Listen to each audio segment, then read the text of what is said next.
ಹೋಳಿಗೆ ಪಾಯಸ sweet ತಿಂದು ಬೇಜಾರಾದಾಗ ಖಂಡಿತವಾಗ್ಲೂ ಈ ಸಬ್ಬಕ್ಕಿ ಸ್ವೀಟ್ನ ನೀವು ಒಂದ್ಸಲ ಟ್ರೈ ಮಾಡಿ. ಯಾವುದೇ ರೀತಿ ನೀರನ್ನು ಹಾಕದೆ ಬರೀ ತುಪ್ಪದಲ್ಲಿ ಚೆನ್ನಾಗಿ ಬೇಯಿಸ್ಕೊಂಡ್ರೆ ಒಂದು 10 ನಿಮಿಷದಲ್ಲಿ ನೀವು ಈ ಸಬ್ಬಕ್ಕಿ ಸ್ವೀಟ್ನ ಮಾಡ್ಬೋದು. ಮನೆಗೆ ಯಾರಾದರೂ ಗೆಸ್ಟ್ ಬಂದಾಗ ಈ ಸ್ವೀಟ್ನ ನೀವು ಟ್ರೈ ಮಾಡಿ ಹೇಗಿತ್ತು ಅಂತ ತಿಳಿಸಿ ಬನ್ನಿ ನೋಡೋಣ.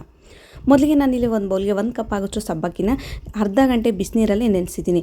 ಖಂಡಿತವಾಗ್ಲೂ ನೀವು ಬಿಸಿನೀರನ್ನು ಹಾಕಿ ನೆನೆಸಬೇಕು. ನೆಕ್ಸ್ಟ್ ನಾನಿಲ್ಲಿ 1 ಟೇಬಲ್ ಸ್ಪೂನ್ ಆಗೋಷ್ಟು ಕಸ್ಟರ್ಡ್ ಪೌಡರ್ ಹಾಗೂ ಕಾಯಿಸಿ ಆರಿಸಿರುವಂಥ ಹಾಲನ್ನು ಹಾಕೊಂಡು ಲಮ್ಸ್ ಇಲ್ಲದ ಥರ ಮಿಕ್ಸ್ ಮಾಡಿಕೊಂಡು ಸೈಡಲ್ಲಿ.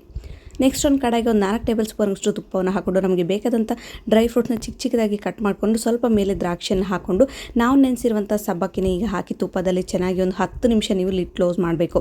ತುಪ್ಪದಲ್ಲಿ ಚೆನ್ನಾಗಿ ರೋಸ್ಟ್ ಮಾಡೋದ್ರಿಂದ ಅದು ಹೂ ಥರ ಚೆನ್ನಾಗಿ ನಿಮಗೆ ಹರಳುತ್ತೆ. ಒಂದು 10 ನಿಮಿಷ ಆದಮೇಲೆ ಲಿಡ್ ಕ್ಲೋಸ್ ಮಾಡಿದ್ದು ಓಪನ್ ಮಾಡಿ 1 ಟೇಬಲ್ ಸ್ಪೂನಷ್ಟು ಗಸಗಸೆಯನ್ನು ಹಾಕಿ ರೆಡಿ ಮಾಡಿ ಇಟ್ಕೊಂಡಿರುವಂಥ ಈ ಕಸ್ಟರ್ಡ್ ಮಿಲ್ಕ್ ಹಾಲನ್ನು ಹಾಕಿ ಒಂದು ಸಲ ಚೆನ್ನಾಗಿ ಮಿಕ್ಸ್ ಮಾಡ್ಕೊಳ್ಳಿ.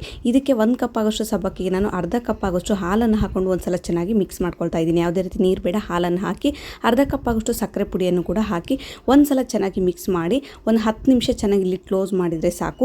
ತುಂಬಾ ಟೇಸ್ಟಿಯಾಗಿ, ಅಥವಾ ನೀವೇನಾದರೂ ಉಪವಾಸ ಮಾಡ್ತಿದ್ದೀರೋ, ವ್ರತ ಮಾಡ್ತಿದ್ರೆ, ಅಥವಾ ಮನೆಗೆ ಯಾರಾದರೂ ಗೆಸ್ಟ್ ಬಂದಾಗ ಈ ಸಮ್ಮರಲ್ಲಿ ಮಕ್ಕಳಿಗೆ ಏನಾದರೂ ಸ್ವೀಟ್ ಮಾಡ್ಕೊಡ್ಬೇಕು ಅಂದ್ಕೊಂಡಾಗ ಈ ಸಬ್ಬಕ್ಕಿ ಸ್ವೀಟ್ನ ಒಂದು ಸಲ ಟ್ರೈ ಮಾಡಿ. ಮಸ್ಟ್ ಆ್ಯಂಡ್ ಟ್ರೈ ಅಂತಲೇ ಹೇಳ್ಬೋದು. ಜಸ್ಟ್ ಒಂದು 10 ಮಿನಿಟ್ಸಲ್ಲಿ ನೀವು ಯಾವುದೇ ರೀತಿ ನೀರನ್ನು ಹಾಕದೆ ತುಂಬ ಟೇಸ್ಟಿಯಾಗಿ ಮಾಡ್ಬೋದು. ಸೊ ಟ್ರೈ ಮಾಡಿದರೆ ಕಾಮೆಂಟ್ ಮೂಲಕ ತಿಳಿಸಿ. ಸಿಗೋಣ ನೆಕ್ಸ್ಟ್ ವಿಡಿಯೋದಲ್ಲಿ. Thank you.